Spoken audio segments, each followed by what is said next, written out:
And welcome to another episode of Driving with the Guru. As usual, this is your host, Ricky Cadden Guru, and today's episode is going to be really exciting. We've got a whole bunch of new stuff that just came out like 20 minutes ago, so I'm real excited about all that. I'm going to show you a couple things first. I wanted to kind of revisit the E90.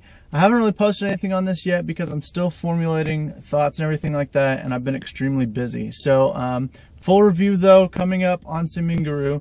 For now though, the first thing that I want to show you is the new Nokia Maps that was just officially announced today. It's been updated since the most recent beta labs. So, and an important thing that I know a lot of other E90 users are going to want to know is on the main screen, on the internal screen, I'm sorry, the soft key labels have been fixed.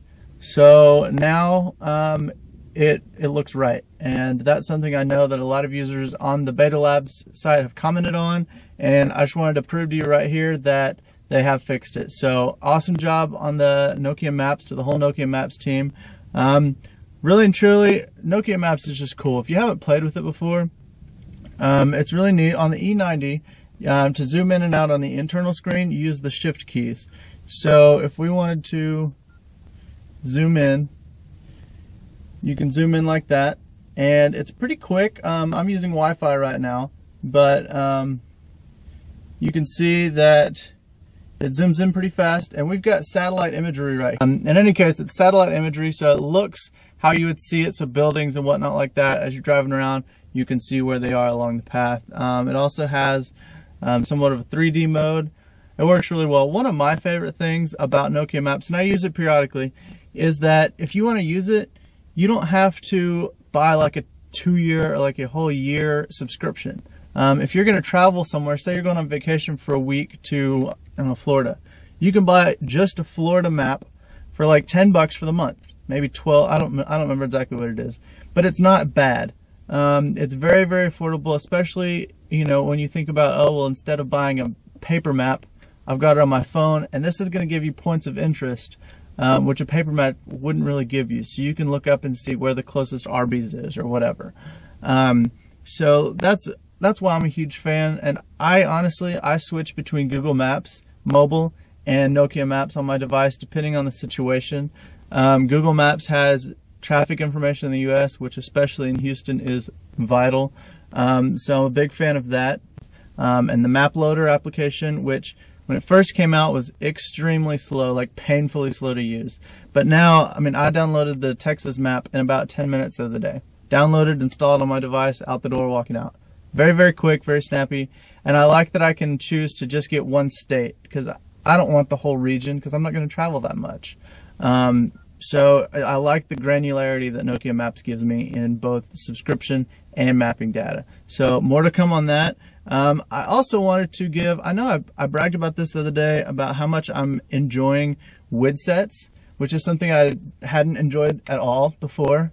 It used to be an incredibly slow application. It was just like, oh, this is taking forever and it's not doing anything cool. So I've reinstalled it on the Nokia E90, and it's very important, I've found out, to install it on the internal memory.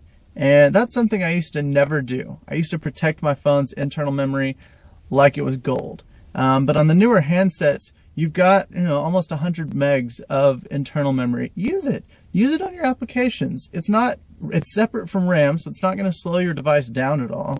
And it makes Java applications especially run just incredibly faster. So we're going to create, so here's the application. And I don't even know, like I said, I don't know if you can see this, but I'm going to try to show it to you. And it's very quick. I've got my Widsets pets here loaded up and checking user, and there you go. I mean, it's very, very quick. I can update my pet, yes. It's going to download and see if anybody's done anything to my pet. If you haven't checked out the Widsets pets, do it. It's kind of fun. It's a Facebook application that interfaces with Widsets also. So even your friends that don't use Widsets can do it on Facebook and interact with you just the same, which is a really cool feature. I really like that. So somebody's giving me a hamburger apparently, whatever.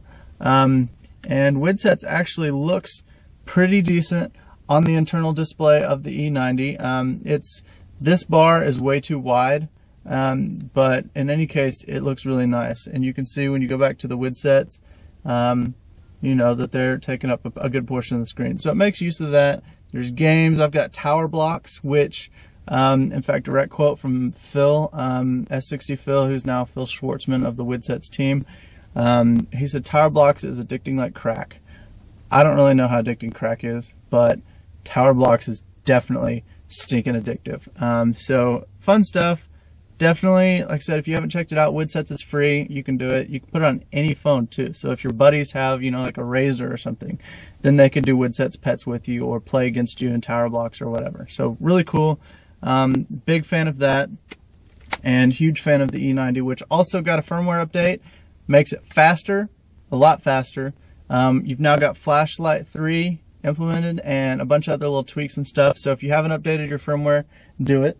And in the glove box today, I've got another Bluetooth headset. I don't know if you can even believe that, but I do. So we're gonna get that out real quick.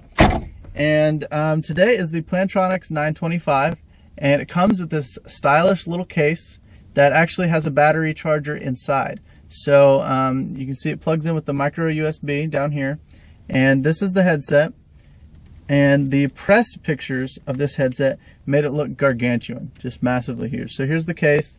You can see it's got the little charger plug right here, and then it just protects your phone. It also keeps you from losing it because the headset's kind of small. So this is it, and full review to come on Symbian Guru soon. But in the meantime, it's got the little plastic ear thing down here, and I like the way that this is, that it's got this part. This part puts pressure in the inside of your ear and holds it in really good. So that's it. It fits in real easy, and the boom helps cancel sound out. It's not bone conduction or whatever, but it does fit real nice. It's really comfortable, and the sound quality is really well. So so other than that, there's a big ruckus over N-Gage right now, and honestly, I'm really upset. The deal is, when you buy an N-Gage game and you register it to your phone, you buy the activation code, you punch in the code, blah blah blah, it's activated. That game is now permanently locked to that specific phone by the IMEI, which is the serial number basically. And that poses just a ton of user problems. The only way that you can officially get it transferred is if your phone gets replaced for a warranty issue of some sort, which that's completely silly. It doesn't make any sense to anybody at all. So that's really it. What's funny though is when N-Gage was announced, we asked about that specific situation at the Go Play event in London last year, and they said that there would be some sort of like a game locker feature on your N-Gage account. So when you logged in with your account, the phone would connect with their servers and find out, okay, this account has bought these games, he's able to play the full version of these games, go. Which was brilliant. I mean, please implement that quickly, because I'm really impressed with N-Gage. I am very addicted to the trial version of Creatures of the Deep and was about to buy it. And now I'm glad I didn't, because in my house right now I've got 3 N-Gage compatible phones. My wife's carrying the N81 8GB, and I have the N95 3, and then now I've got the black N82. And I don't want to have to decide which one I want to play N-Gage on. I want to be able to play it on all of them, which means I just sign in on the account and boom, it knows, you know, hey, I'm ready to play. So hopefully they can fix this and implement this game locker type system. Otherwise, even if we have to call in and change the IMEI, which is a big pain and would cost so much more resources to man the phones to do that, that would still be better. Because, you know, what if I buy 5 games? I've just spent $50, $60, and then what if I drop another, I don't know, $500 on a new phone in 2 months? Do I really need to pay another $50 to get those games back? The better question is, would I really? I mean, is this going to make N-Gage kind of a one-time purchase and then nobody's going to use it? I don't know. That's just my you know, ponderings here. So hopefully Nokia can fix it. I have no doubts that they will work something out, because it's just silly. But in the meantime, that's what's going on. Thanks so much for watching, and we will see you again next week.